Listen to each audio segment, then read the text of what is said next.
Friends, welcome to the destination classes. So today I am going to teach you electricity chapter, which is the chapter of your physics. Chemistry हमने एक chapter chemistry का हमने first chapter study किया. I think आप सभी को बहुत easy लगा होगा, बहुत सिंपल लगा होगा. देखते अब आपको फिजिक्स कैसी लगती है. फिजिक्स के बाद ही बच्चों को थोड़ा आइडिया मिल जाता है कि 10th क्लास की जो साइंस है उसका लेवल क्या होने वाला है. जनरली हम जो साइंस का लेवल है फिजिक्स से ही देखते हैं, उसमें न्यूमेरिकल्स किस तरह के, सारी चीज़ें किस तरह से है. पहले बच्चों मैं आपको सारे कंसेप्ट समझाऊंगा इस चैप्टर का. उसके बाद मैं स्पेशलाइज एक न्यूमेरिकल्स की क्लास लूँगा जिसमें एनसीईआरटी के सारे न्यूमेरिकल्स मैं 1 बाय 1 आपके साथ डिस्कस करूंगा. फर्स्ट ऑफ ऑल बच्चों, इलेक्ट्रिसिटी होता क्या है. अगर मैं इलेक्ट्रिसिटी की बात करता हूँ तो इलेक्ट्रिसिटी का मतलब होता है फ्लो ऑफ चार्ज. कौन सा चार्ज? चार्ज आपने पढ़ा हुआ है, एटम जो होता है 3 टाइप्स ऑफ चार्ज में डिवाइड होता है, इलेक्ट्रॉन, प्रोटॉन और न्यूट्रॉन. अगर मैं इलेक्ट्रॉन की बात करूँ उसके ऊपर नेगेटिव चार्ज होता है, प्रोटॉन की बात करूँ पॉजिटिव चार्ज होता है, न्यूट्रॉन की बात करूँ there is no charge. Neutron ऐसे एटम्स और पार्टिकल्स होता है जिनके ऊपर कोई चार्ज नहीं होता है. इलेक्ट्रॉन्स के ऊपर जो चार्ज होता है उसकी वैल्यू क्या होती है, प्रोटॉन्स के ऊपर जो चार्ज होता है वो कितनी वैल्यू का होता है, वो सब हम इस चैप्टर में अभी स्टडी करेंगे. सबसे पहले मैंने आपको कहा कि बेसिकली करंट कैसे फ्लो करता है, करंट होता क्या है. तो इलेक्ट्रिसिटी क्या होती है? Electricity is flow of charge. Charge कौन सा? Flow of negative charge electron. जब वो नेगेटिव चार्ज पॉजिटिव की तरफ फ्लो करते हैं तब जो करंट होता है वो पॉजिटिव टू नेगेटिव फ्लो करता है. फिर से रिपीट कर रहा हूँ, this is the basic concept of this chapter.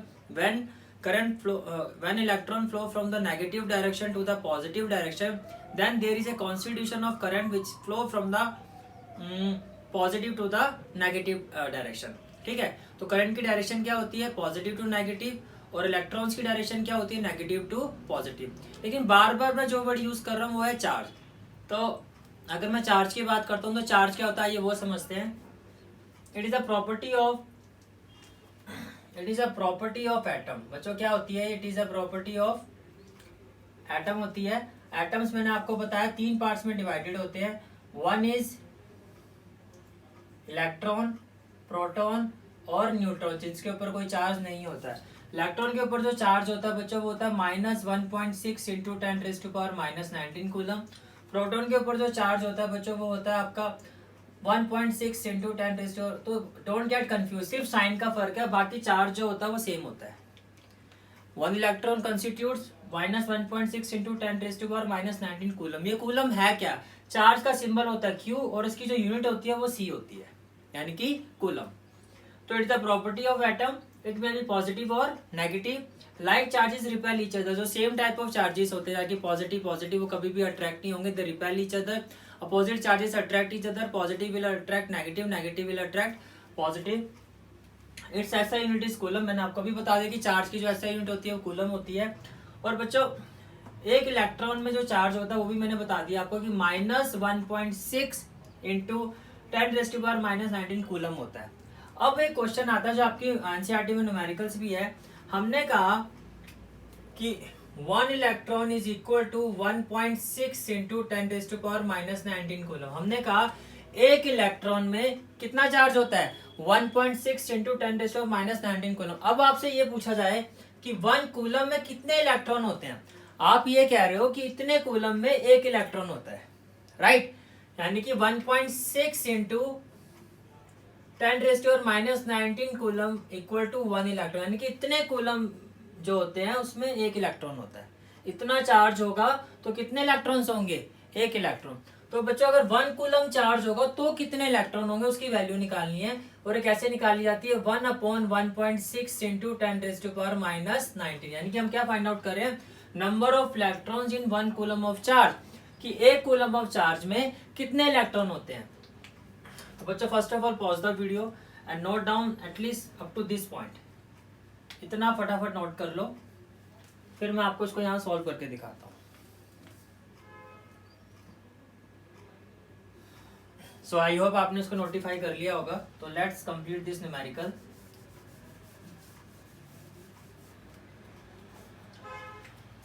आइए, तो बच्चों 1 कूलम इज इक्वल टू -19 ऊपर जाके कितना हो जाएगा? 10⁻19 अपॉन में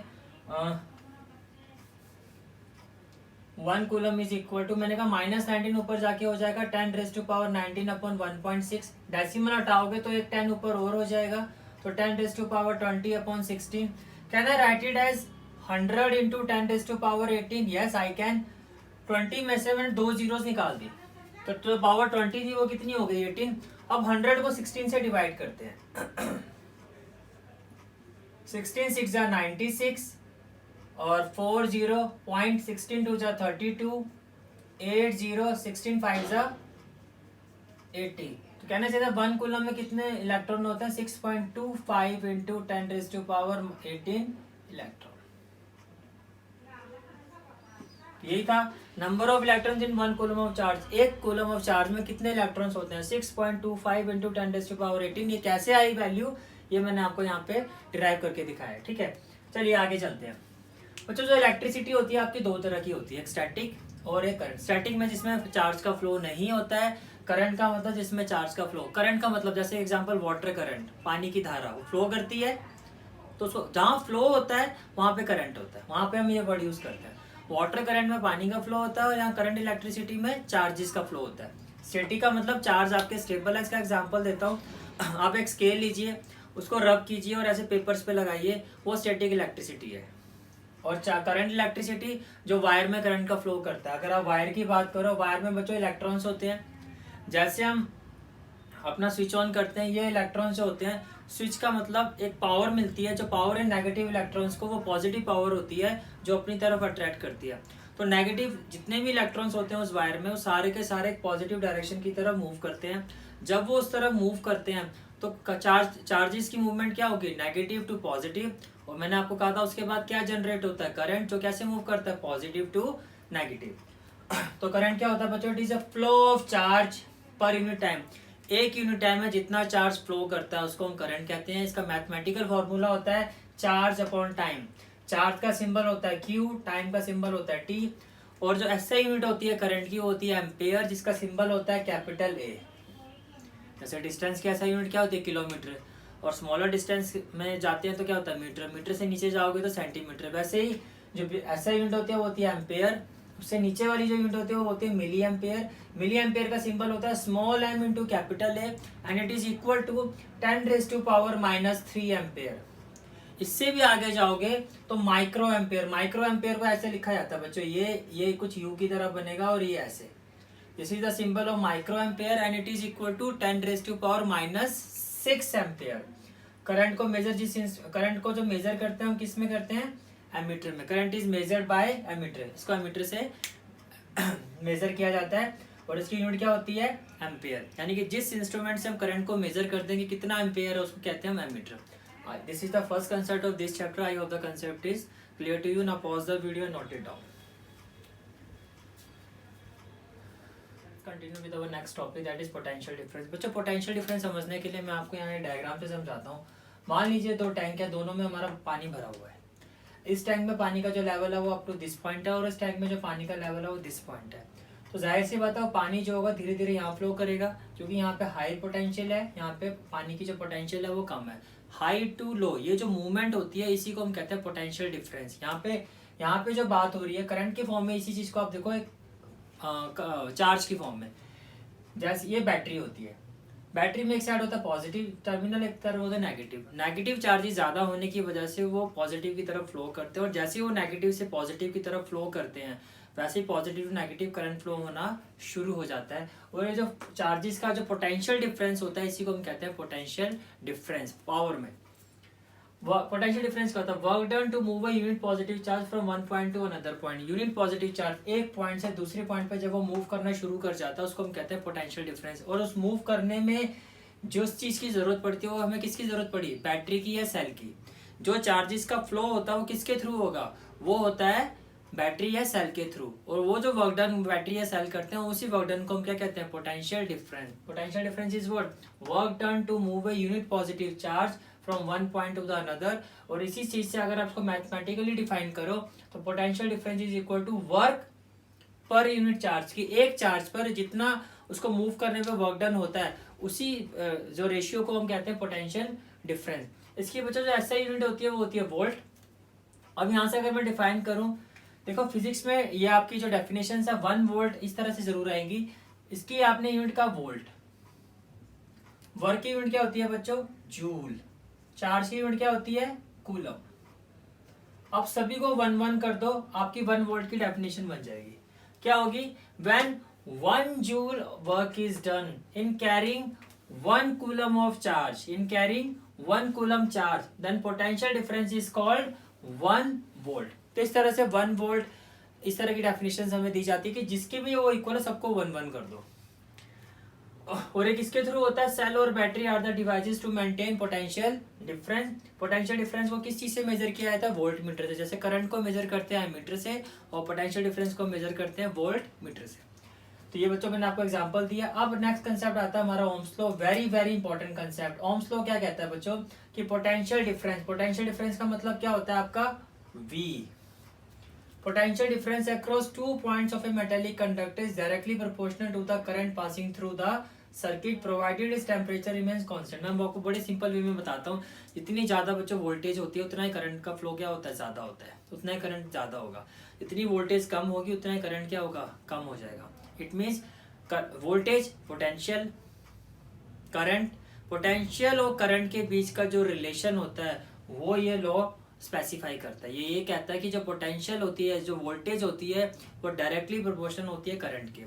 ये बच्चों आप प्रीवियस क्लासेस से पढ़ते आ रहे हो. जैसे हम साइन में प्रोपोर्शनलिटी हटाते हैं उसकी जगह एक कांस्टेंट आता है और यहाँ पे वो जो कांस्टेंट होता है वो होता है रेजिस्टेंस. क्या होता है? रेजिस्टेंस. अगर थोड़ा मैं इसको आगे लिखूं तो आप देख सकते हो आर किसके इक्वल होता है? V/I. तो can I say that R is inversely proportional to current. यानी कि जितना रेजिस्टेंस ज्यादा होगा उतना ही करंट क्या होगा? कम. जितना रेजिस्टेंस ज्यादा होगा उतना ही करंट कम होगा और जितना करंट ज्यादा होगा उतनी रेजिस्टेंस क्या होगी? कम. तो बच्चों आर क्या होता है? रेजिस्टेंस. रेजिस्टेंस क्या करता है ये मैं आपको इसके आगे नेक्स्ट टॉपिक में बताऊंगा.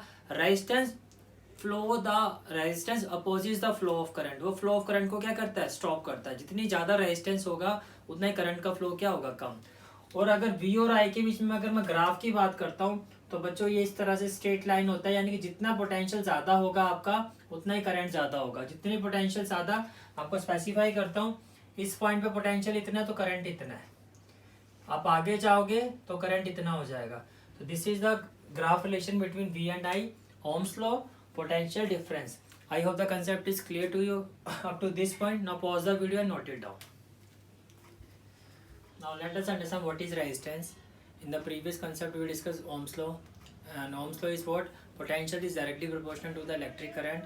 V is directly proportional to I, means V is equal to IR. R is what? Resistance, which opposes the flow of current.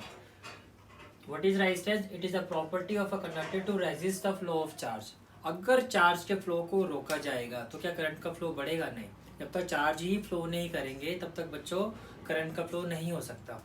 तो रेजिस्टेंस क्या करता है? क्योंकि फ्लो ऑफ चार्ज को रेजिस्ट करता है, उसको रोकता है, इसी वजह से ऑटोमेटिकली करंट भी क्या हो जाता है? रेजिस्ट हो जाता है. इसकी जो एसआई यूनिट होती है बच्चों उसको हम कहते हैं ओम. और अगर मैं इसके सिंबल की बात करूँ तो this is the symbol of ohm. This is the symbol of ohm. Its SI unit is ohm. By ohm's law V is equal to IR. तो R is equal to V/I. तो R की unit क्या होती है? ओम. V हमने अभी पढ़ा volt और I क्या होता है? एम्पेयर. अगेन डिफाइन 1 ओम. किस तरह से डिफाइन करेंगे? ये भी 1 हो जाएगा और ये भी क्या हो जाएगा? 1. Means it is defined as the resistance. क्या ये बच्चों मैं सारी चीजें डिक्टेट इसलिए कर रहा हूँ ताकि जब आप नोट्स बनाओ अपने तो आपको कोई दिक्कत ना हो. It is defined as the resistance of an object when a current of 1 ampere flows through an object with a potential difference of 1 volt. यानी कि जब 1 एम्पेयर करंट 1 पोटेंशियल डिफरेंस पे फ्लो करता है तो रेजिस्टेंस कितनी होती है? 1 ओम. आगे चलते हैं. रियोस्टेट. इट इज एन, ये आपके बच्चे स्कूल में आपको प्रैक्टिकल भी करवाया जाएगा. उसमें क्या होगा कि जब आप रेजिस्टेंस को चेंज करते हो, it is an electronic device. एक डिवाइस होता है use to control the current by varying the resistance. उसमें डिफरेंट रेजिस्टेंस होती हैं, से 3 ओम 4 ओम 5 ओम इस तरह की होती है. जैसे जैसे आप रेजिस्टेंस को चेंज करोगे तो क्या करंट का फ्लो सेम रहेगा? नहीं. जितनी ज्यादा रेजिस्टेंस आप करते जाओगे उतना करंट का इफेक्ट कम होगा. जितनी रेजिस्टेंस कम होगा उतना ही करंट का इफेक्ट क्या होगा? ज्यादा. यानी कि एक ऐसा डिवाइस होता है जिससे हम करंट की variability with respect to resistance measure करते हैं. It is an electronic device used to control the current by varying the resistance. Resistance of a conductor depends on this factor. बड़ा इंपॉर्टेंट क्वेश्चन आता है कि what are the factors on which resistance of a conductor depend. Resistance of a conductor बच्चों सबसे पहला factor आता है length. जितनी लंबी वायर होगी उतनी रेजिस्टेंस क्या होगी, ज्यादा। Directly proportional to the length of conductor means resistance is directly proportional to length of the conductor. Inversely proportional to the area of cross section inversely proportional to the area of cross section means R is inversely proportional to the area of nature of material. Before understanding the concept of nature of material, pause the video and note down this concept till here. Okay.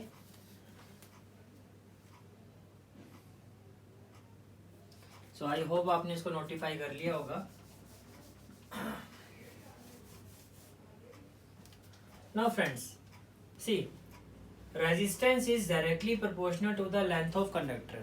Means resistance is directly proportional to the length of conductor. That is your first factor. And our next factor is resistance is inversely proportional to the area of cross section. मैं दोनों को sum up करता हूँ तो can I say that resistance is directly proportional to the length of cross section and inversely proportional to the area of cross section. अगर मैं sign of proportionality को यहाँ से हम हटाते हैं, इसकी जगह क्या आ जाएगा बच्चों, कांस्टेंट आएगा जिसको हम बोलते हैं, ये जो कांस्टेंट होता है इसको हम बोलते हैं रो. और बेसिकली ये क्या है, रेजिस्टिविटी. रेजिस्टिविटी का सिंबल होता है, ये रेजिस्टिविटी का सिंबल होता है. सिंबल को क्या कहा जाता है, रो. रो किसका सिंबल होता है, रेजिस्टिविटी का. अब मैं ये समझाता हूँ, resistivity is just like a resistor. Resistance क्या करता है कि फ्लो ऑफ करंट को अपोज करता है. इसी तरह से रेजिस्टिविटी जो होता है, रेजिस्टेंस क्या करता है, चार्ज के फ्लो को अपोज करता है. इसी तरह से जो रेजिस्टिविटी होती है वो करंट के फ्लो को अपोज करती है. तो बेसिकली यहाँ तो दोनों सेम ही चीज है. अगर मैं चार्ज के फ्लो को अपोज करूंगा तो ऑटोमेटिकली क्या होगा, ऑटोमेटिकली मेरा करंट का फ्लो भी कम हो जाएगा. तो both are doing the same function. तो resistivity is a property of resistance.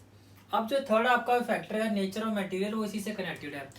Jin material की रेजिस्टिविटी क्या होती है, कम होती है, उसमें जो करंट का फ्लो ज्यादा होता है. और जिनमें आपकी रेजिस्टिविटी ज्यादा होती है उनमें करंट का फ्लो क्या होता है, कम. फॉर एग्जांपल सिल्वर की रेजिस्टिविटी कम होती है compare to the iron.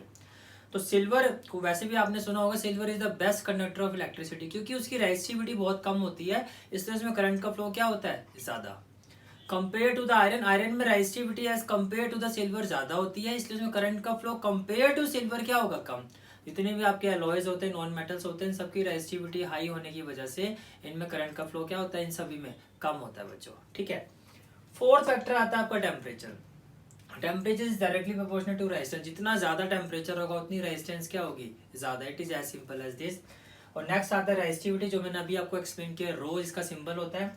It is the fundamental property of material that resist the flow of electric current, जो करंट के फ्लो को अपोज करती है. I hope the concept is clear to you. Now pause the video and note down the whole concept. Friends, after understanding what is resistance, now let us understand what is ammeter, what is voltmeter. Initially I told you कि ammeter एक ऐसा instrument होता है जो current को major करता है, और वोल्टमीटर एक ऐसा इंस्ट्रूमेंट होता है जो पोटेंशियल डिफरेंस को मेजर करता है. अब एक्चुअली ये होते क्या है, जो एमीटर होता है आपका, उसका ये सिंबल होता है इस तरह से ए. जो वोल्टमीटर होता है उसका सिंबल इस तरह से होता है. दोनों एक दूसरे के अपोजिट होते हैं. एमीटर की रेजिस्टेंस लो होती है तो वोल्टमीटर की जो रेजिस्टेंस होती है हाई होती है. अब आप समझ सकते हो रेजिस्टेंस क्या होती है. मैंने आपको अभी बताया रेजिस्टेंस क्या करती है, जो चार्ज के फ्लो को अपोज करती है, यानी कि बेसिकली जो करंट के फ्लो को अपोज करती है. यानी कि अगर हमें ऐसे अप्लायंसेस चाहिए जिनमें ज़्यादा करंट की नीड नहीं है, तो हम उसे किस तरह से कनेक्टेड करेंगे, उसे हम वोल्टमीटर के साथ कनेक्टेड करेंगे, क्योंकि वोल्टमीटर की जो रेजिस्टेंस होती है वो क्या होती है, हाई, तो उसमें करंट का फ्लो क्या होगा, कम. लेकिन अगर हमें इस तरह से कनेक्टिविटी करनी है कि हमें जो रेजिस्टेंस चाहिए वो क्या चाहिए, ज़्यादा चाहिए. फॉर एग्जाम्पल मैं आपको ये समझाने की कोशिश कर रहा हूँ. जैसे कि मान लीजिए यहाँ पे ए कंडक्टर है मेरा, और एक कंडक्टर ए, मैं ये ना लेके कुछ और ले लेता हूँ. मान लो एक अप्लायंसेस मेरा एक्स है, एक अप्लायंसेस वाई है. अप्लायंसेस एक्स को हाई करंट की जरूरत है और अप्लायंसेस वाई को लो करंट की जरूरत है. तो जिसको हाई करंट की जरूरत है वहां पे मैं किस तरह का रेजिस्टेंस चाहिए, मुझे लो रेजिस्टेंस वाला, राइट. और जिसको लो करंट की जरूरत है वहां पे रेजिस्टेंस मेरा क्या होना चाहिए, हाई। क्या होना चाहिए, हाई। अगर हम अपने घर की बात करें, जो हम आगे पढ़ेंगे इसी चैप्टर में कंटिन्यूटी में, कि हमारे घर में जो कनेक्शन होता है वो पैरेलल में होता है या सीरीज में होता है, वो हम आगे लेटर ऑन पढ़ेंगे। अभी मैं ज्यादा डिटेल में नहीं जाऊंगा, अभी सिर्फ मैं इतना समझा रहा हूँ। अगर किसी भी अप्लायंसेस को ज्यादा करंट की जरूरत होती है तो वहां पे लो रेजिस्टेंस को वाले इंस्ट्रूमेंट को लगाए फिक्स किया जाता है।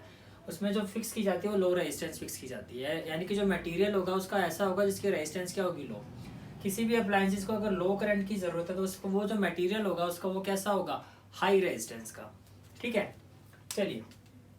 जो एमीटर होता है उसकी कनेक्टिविटी कैसे होती है सीरीज में, मैं इसका मतलब समझाता हूँ। सीरीज का मतलब ये होता है कि जो भी अप्लायंसेस है, जैसे कि यहाँ पे मैंने ये इलेक्ट्रिक बल्ब है, ये क्या है आपका, इलेक्ट्रिक बल्ब। तो एमीटर इसमें एक लाइन, सीरीज का मतलब कनेक्टेड इन लाइन। तो यहाँ पे जो एमीटर होगा कहीं यहाँ पे फिक्स होगा आपका, जो मैंने स्पेस बनाया हुआ है यहाँ पे एमीटर को एक लाइन में इसके साथ लगा दिया जाएगा। वोल्ट मीटर में क्या होता है, it always connected in parallel. Parallel का मतलब ये होता है बच्चों कि यहाँ पे जो ये अप्लायंसेस है, यहाँ पे जो वोल्ट मीटर है वो एग्जैक्टली इस अप्लायंसेस के, जो कि आपका यहाँ पे ये बल्ब है, इसके पैरेलल इस तरह से लगेगा। समझ आ गया, ये पॉजिटिव और ये नेगेटिव।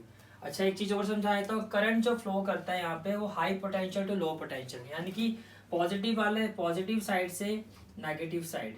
ये मैंने आपको वैसे ही बताया था, जो करंट की डायरेक्शन होती है वो कैसी होती है, पॉजिटिव टू नेगेटिव। क्यों, क्योंकि पहले इलेक्ट्रॉन नेगेटिव टू पॉजिटिव जाते हैं, उसके बाद जो करंट होता है वो पॉजिटिव टू नेगेटिव जाता है। तो ये एरो करंट की डायरेक्शन को ही शो कर रहा है। ठीक है, अच्छा इसको आप ऐसे भी लगा सकते हो, जैसे कि ये आपका अप्लायंसेस है,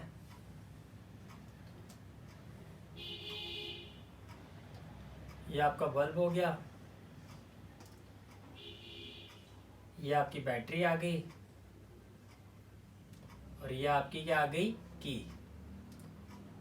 तो मैंने आपको अभी बताया था कि पैरेलल में लगाना होता है। जरूरी नहीं है बच्चों पैरेलल में आप उसको नीचे की तरफ लगाओ, उसको पैरेलल में आप एग्जैक्टली इसके ऊपर भी लगा सकते हो, पॉजिटिव नेगेटिव, राइट। इसको इस तरह से भी आप ऐसे भी लगा सकते हो, ऐसे भी। लेकिन वोल्ट मीटर जो है अप्लायंसेस के पैरेलल कनेक्टेड होता है, और जो एमीटर है वो अप्लायंसेस के साथ एक लाइन में यानी कि सीरीज में कनेक्टेड होता है। तो ये होता है एमीटर और सीरीज वोल्ट मीटर का कंसेप्ट। ये कंसेप्ट मैंने आपको पहले इसलिए नहीं बताया था क्योंकि आपको ये नहीं पता था कि रेजिस्टेंस क्या होती है। रेजिस्टेंस क्या करता है, करंट के फ्लो को अपोज करता है। So this is for today's class. From the next class we will continue with this chapter.